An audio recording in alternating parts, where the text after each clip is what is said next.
woke up to some pretty foggy conditions on day 11, didn't I? So, getting across to Namhae, you've got a choice. The Noyang Bridge, Norang Bridge, or what I like to call the Orange Bridge. One or the other, it'll get you there. God, isn't it misty? Wicked misty. Today I plan on having a look around Namhae Peninsula before heading down to Wando, where there's a film site, and that's only a couple of hours drive away.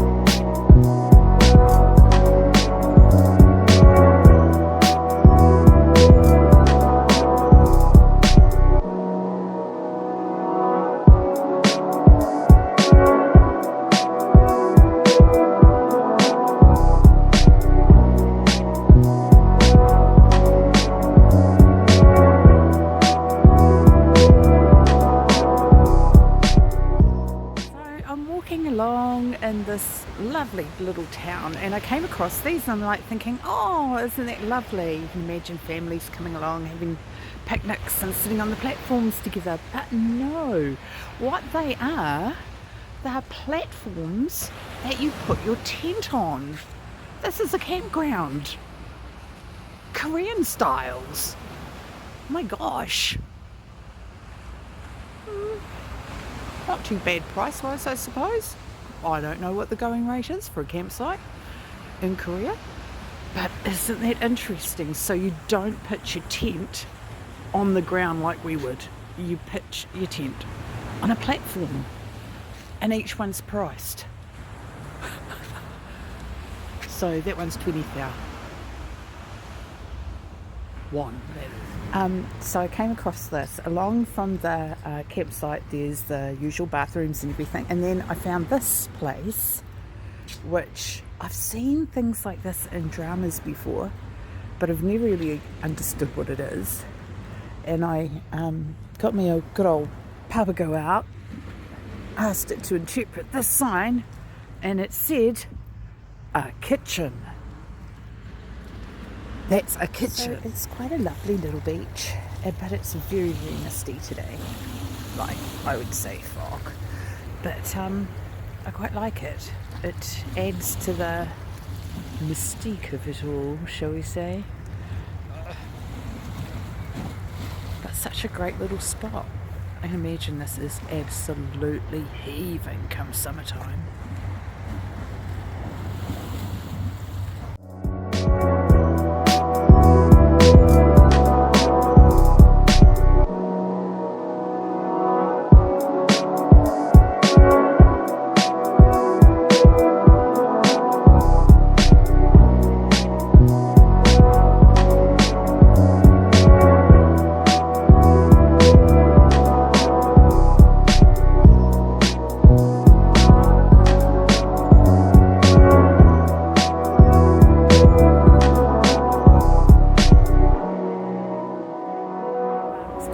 Flotsam and jetsam, and there's a lot of polystyrene here and old floats.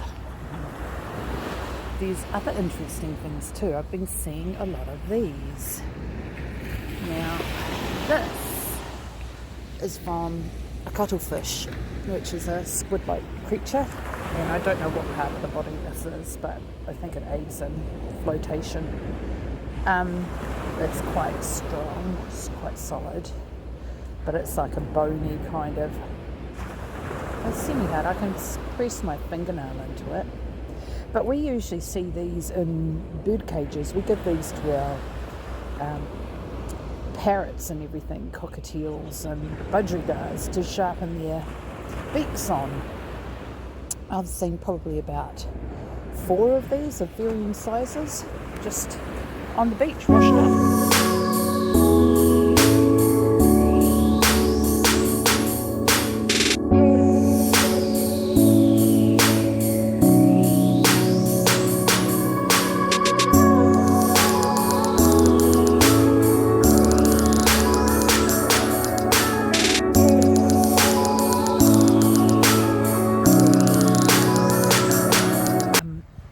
I've gone off for a day trip and I've reached somewhere quite special for film buffs, or Korean drama buffs anyway.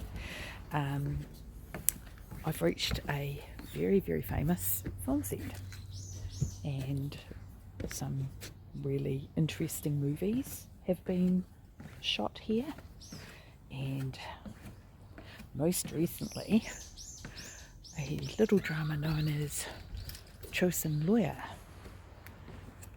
a morality tale, has been shot here as well, not that long ago. So I'm just having a bit of a wander around. It's quite a steep site. It's really interesting how steep it is. So I've been given a little map, but I've put it away and I'm just wandering around. Yeah, I mean, it's that steep. Oh my lord, I just heard a freaking peacock. I'm sure of it. And I know my bird calls. That was definitely a peacock. What if they've got a blinking caged menagerie down here? Why on earth would you have peacocks on a film site? That must be hell for the sound guys.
Man, they probably finished up filming a couple of months back, so this is quite interesting. You look down on the beach and there is so much litter on the beach. It is crazy. Can get something to eat down here too. It's a right little tourist trap. And then they've got all these signboards everywhere. I wish I knew which movie that was.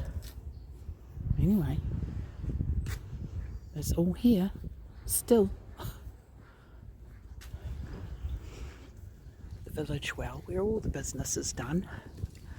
And I guess now we'll walk up and see what there is to see through the big gate thing.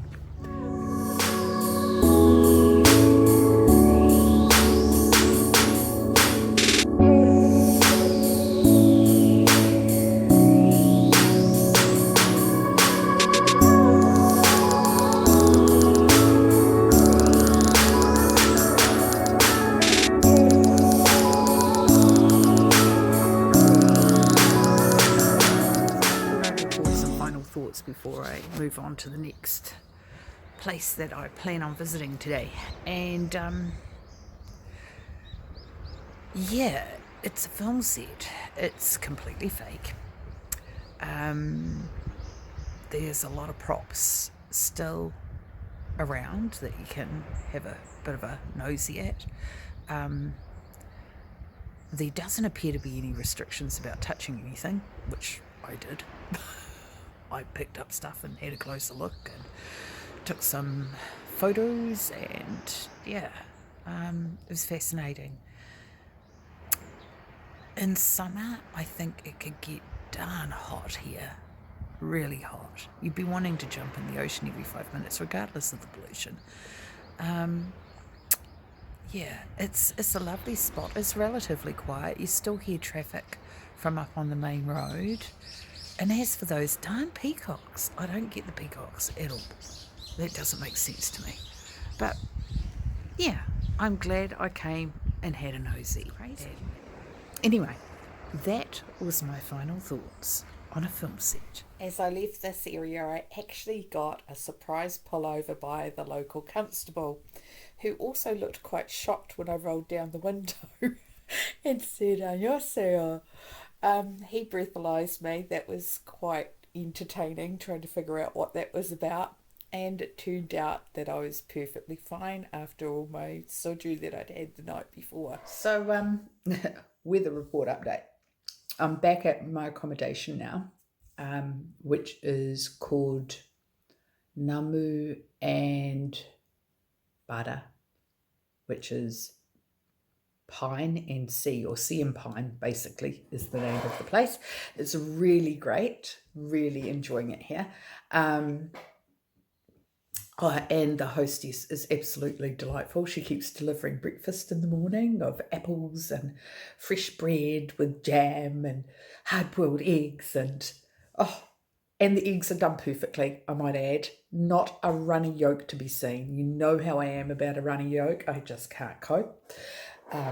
Yeah, anyway, back to the weather. It's gone from misty, foggy to drizzly to absolute downpour in a steady progression throughout the day. And it's now about 3 o'clock in the afternoon. So it's coffee time and, a bit of snacks. And then we might fire up some meat and eat some meat because we haven't had enough meat yet. So we're going to eat some.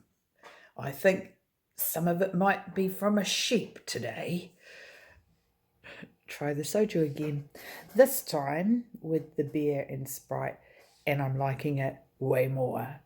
The problem is, if I like it way more, I'll probably drink more of it, which means that tomorrow morning might look slightly rusty. So it might be 2 and that's it. But it is much better with the beer and Sprite for sure. I seem to think that they call it a milker's shot and you're meant to down it all in one. And that's how we finished off day 11. So let's see what day 12 has to offer.